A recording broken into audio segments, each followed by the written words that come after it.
The earth is the Lord's and the fullness thereof.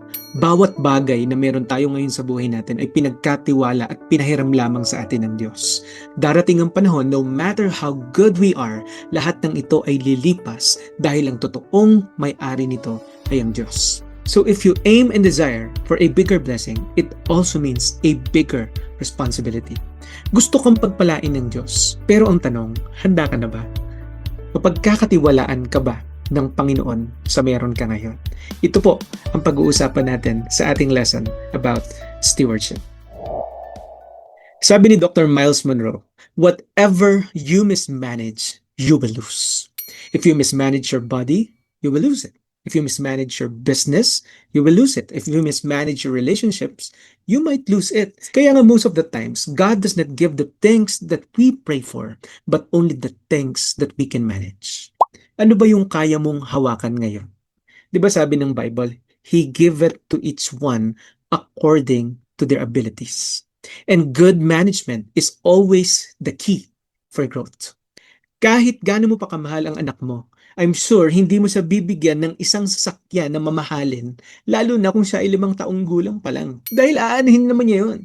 Wala naman siyang abilidad para gamitin at alagaan ang sasakyan. You see, it is always about stewardship, good management. Kaya nga ang sabi ng Bible in Luke 16:11, so if you have not been trustworthy in handling worldly wealth, who will trust you with true riches? Ang bigat ng verse na yan. Kasi kung papaano mong hinahawakan yung earthly possessions, yung earthly treasures, yung earthly wealth mo, it is actually a test of your character. Lalo na pag-usapang pera, 'di ba? Madalas nakikita mo yung intensyon, yung gusto, yung ugali, yung katapatan ng isang tao kapag pinag-uusapan natin ng pera. Kaya nga sa paggamit ng pera, ito raw yung pinakamalinaw na refleksyon ng iyong pananampalataya.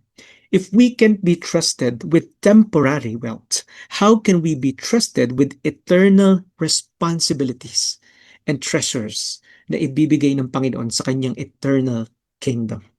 So hindi lang basta pagiging masipag sa paglilingkod sa Panginoon, kundi nais din ng Panginoon na maging tapat ka sa mga bagay na pinagkatiwala niya sa iyo. Sa isang interview na napanood ko kay Sir Chinkitan, kay Wilson Lee Flores, isang Filipino-Chinese columnist, tinanong niya si Sir Wilson, ano yung mga bagay na pinaka natutunan mo doon sa mga na-interview mo na malalaking tao? For example, si Gokong Wei Jr., yung may-ari ng Robinsons. Ang sabi niya, itong si Sir Gokong Wei, sobrang mahilig sa libro. Kahit saan, mayroong libro at lagi nagbabasa. Si George T., yung may-ari ng Metrobank, hindi daw ito ma-attend ng mga social gatherings. Tapos, sobrang disiplinado siya pagdating sa trabaho. Si Lucio Tan, billionaire tycoon ng maraming company. Itong tao na to, di raw nakapagtapos ng college. However, mahilig siyang mag-aral. Non-stop studying ang nakita niya sa taong ito. To the point na meron siyang private tutor na kapag may free time sa nagtuturo sa kanya. At itong si Sir Henry C., yung may-ari ng SM, at ang sabi niya, ang pinaka natutunan ko kay Sir Henry is whatever na ginagawa mo, dapat mag-number 1 ka. Yan yung nangyari sa SM.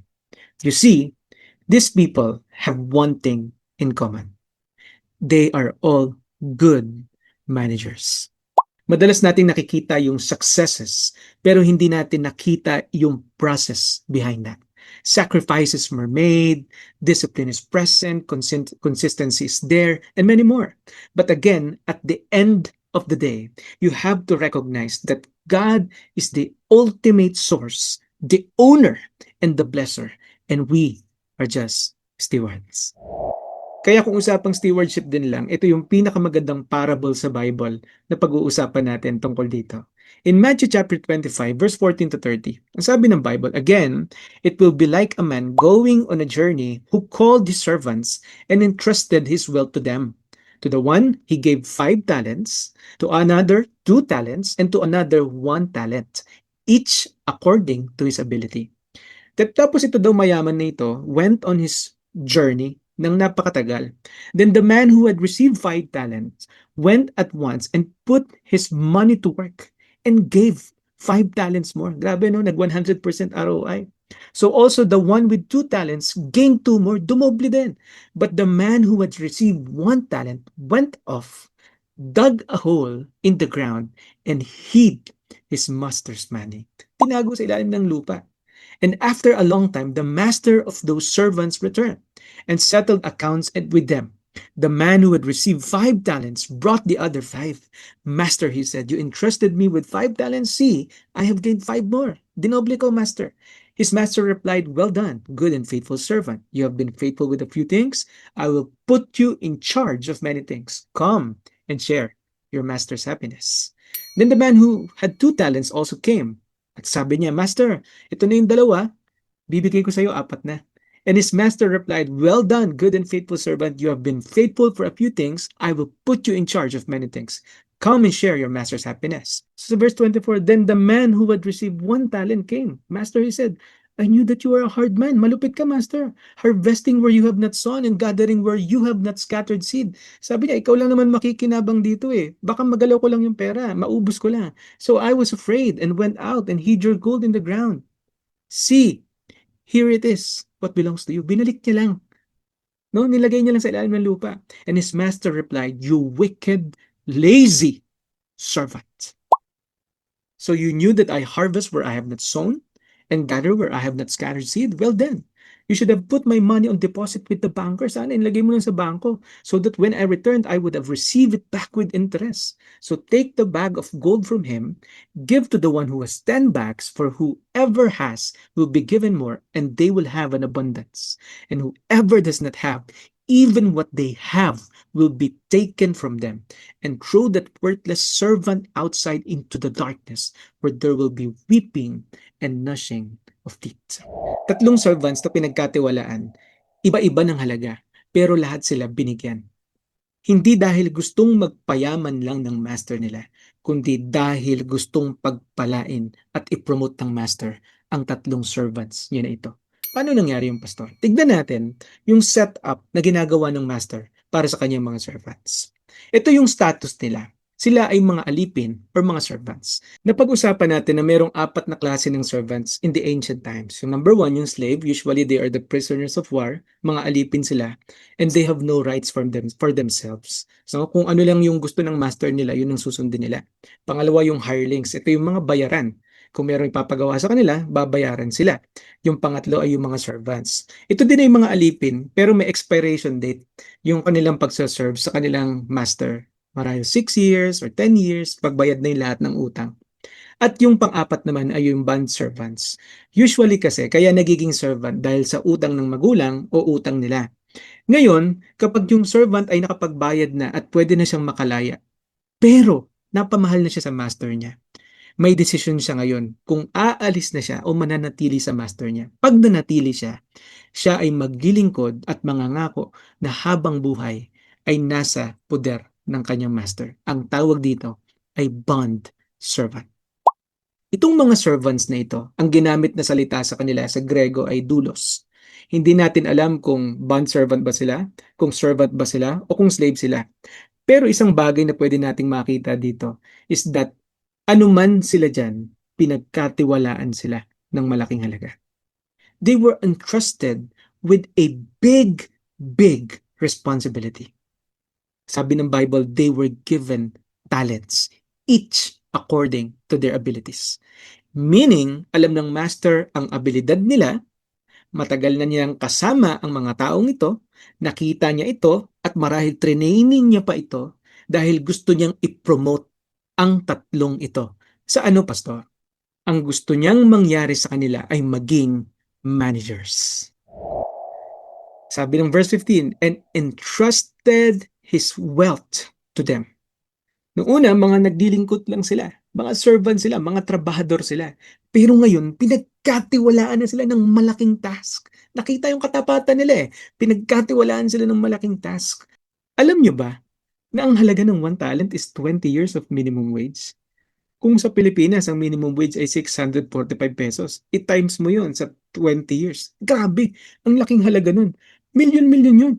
Ang laki ng pera na pwede nilang palaguin at gamitin para sa negosyo. Grabe, ang malupit nito, yung isa pinagkatiwalaan ng 5. So imagine that, how many millions yun? Lalo na nung panahon na yun. 5 talents yung binigay sa'yo, 100 years of minimum wage. Higit pa sa buhay na meron ng isang tao. At nadoble niya yun. Yung pangalawa, pinagkatiwalaan ng dalawa. Pagpalagay natin na 4 na milyon ng isang talent, 8 milyon yung nasa kamay niya. Tapos yung isa, sabi ng iba, isa na nga lang, nilagay mo pa sa ilalim ng lupa. Hindi natin naiintindihan na yung isa na yun, sobrang laking halaga nun. No? It's almost 3 to 5 million pesos nung panahon na yon. Napakalaki at tinago niya lang sa ilalim ng lupa. Ewan ko po sa inyo ha, pero kung ako may 3 milyon o 5 milyon, hindi ko yung tatago sa bahay ko. Ilalagay ko yun sa bangko. Kasi sa bangko, tutubo yung pera ko. Bukod doon, nakakatakot. Baka manakaw lang sa bahay o kaya makuha sa ilalim ng lupa kung saan ko nilagay. Pero siya, tinago niya sa ilalim. Sa laki ng interest nun, kahit di ka na magtrabaho, pero anong ginawa niya? Binaliwala at tinago niya lang ito. Alam mo, gusto silang pagpalain ng master nila. Kasi imposibleng wala naman silang cut doon. Imposibleng wala silang commission doon. Gusto silang i-bless ng master nila, pero binaon niya lang sa ilalim ng lupa kung ano yung binigay ng master niya sa kanya. Sabi ng Bible, dumating yung time ng pagbabalik ng master and they must settle their accounts. Anong ginawa ng mga stewards? Hindi ba't binalik din nila sa master ang lahat ng talents na meron sila? Because they recognize nila at alam nila sa sarili nila that they are just managers. They are not the true owners. Alam niyo, when it comes to finances, it's not just earning, saving, receiving, buying, selling. Part of managing finances is also giving. Giving.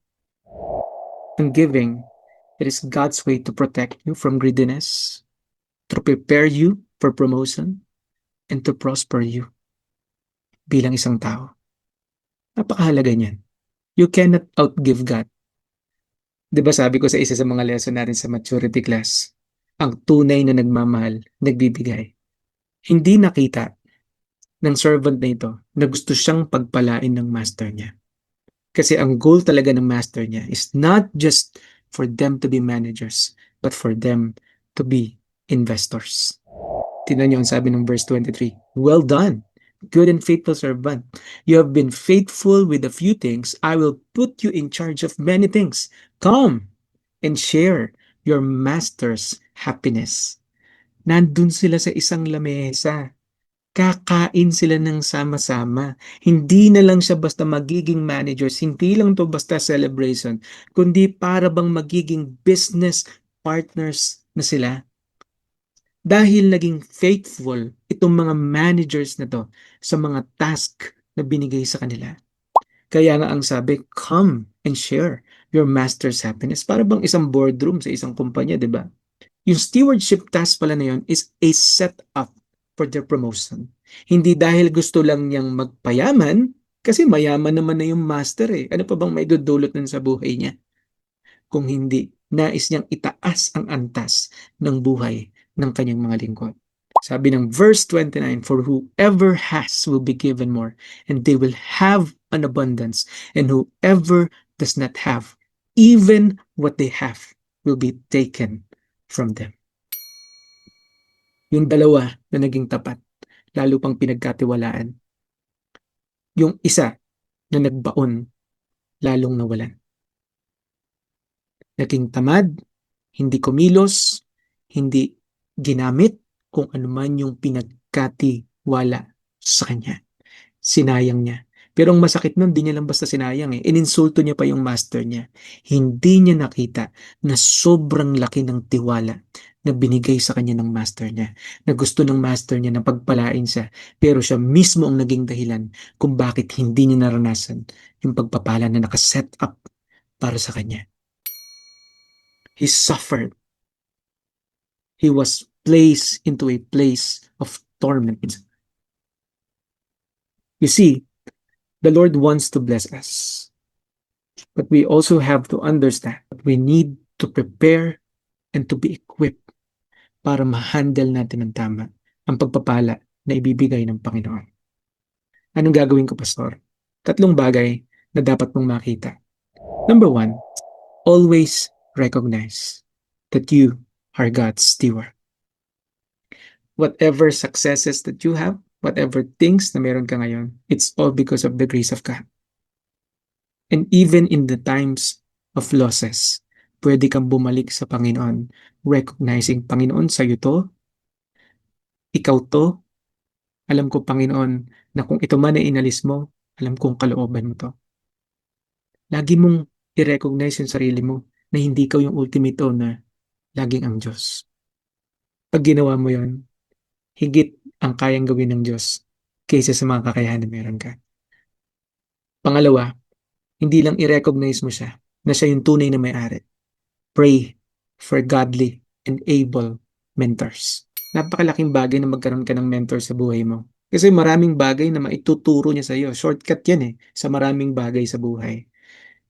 Doon sa storya natin, makikita natin na kaya nagtagumpay yung dalawang servants.